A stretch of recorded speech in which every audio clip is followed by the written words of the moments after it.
ರೇಣುಕಾಸ್ವಾಮಿ ಕೊಲೆ ಪ್ರಕರಣಕ್ಕೆ ಸಂಬಂಧಪಟ್ಟಂತೆ ಈಗಾಗಲೇ ಈ ಹಿಂದೆ ಹೇಳಿದ ಹಾಗೆ ಬೆಂಗಳೂರು ನಗರ FSLಗೆ ಸಂಬಂಧಿಸಿದಂತೆ ಎಲ್ಲ ವರದಿಗಳು ನಮ್ಮ ಕೈ ಸೇರಿವೆ. ಅದಕ್ಕೆ ಪೂರಕವಾಗಿ ಇನ್ನೂ ಕೆಲವೊಂದು ಮಾಹಿತಿಗಳನ್ನು ನಾವು ಹೇಳಬೇಕಾಗ್ತದೆ ಕ್ವೆರಿ ರೂಪದಲ್ಲಿ. ಅದನ್ನು ಪೊಲೀಸರು ಮಾಡ್ತಾ ಇದ್ದಾರೆ. ಜೊತೆಗೆ ಹೈದರಾಬಾದ್ CFSLಗೆ ಕೆಲವೊಂದು ವಿದ್ಯುನ್ಮಾನ ಸಲಕರಣೆಗಳನ್ನು ಕಳಿಸಲಾಗಿತ್ತು, ಎಲೆಕ್ಟ್ರಾನಿಕ್ ಡಿವೈಸಸ್ಗಳನ್ನು.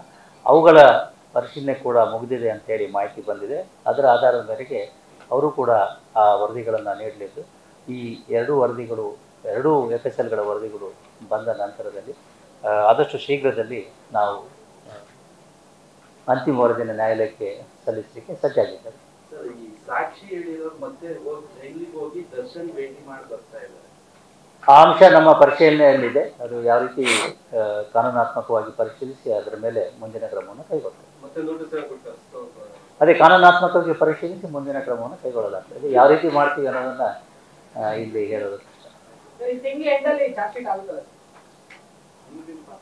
90 ದಿವಸಗಳ ಒಳಗಾಗಿ ನಾವು ಚಾರ್ಜ್ ಶೀಟನ್ನು ಮಾಡಬೇಕಾಗ್ತದೆ. ಖಂಡಿತವಾಗಿ 90 ದಿವಸಗಳ ಒಳಗಾಗಿ ಚಾರ್ಜ್ ಶೀಟನ್ನು ಮಾಡ್ತೀವಿ. ನ್ಯೂಸ್ ಫಸ್ಟ್ ನಿರ್ಭೀತಿಯಿಂದ ನಿಮ್ಮ ಪರವಾಗಿ.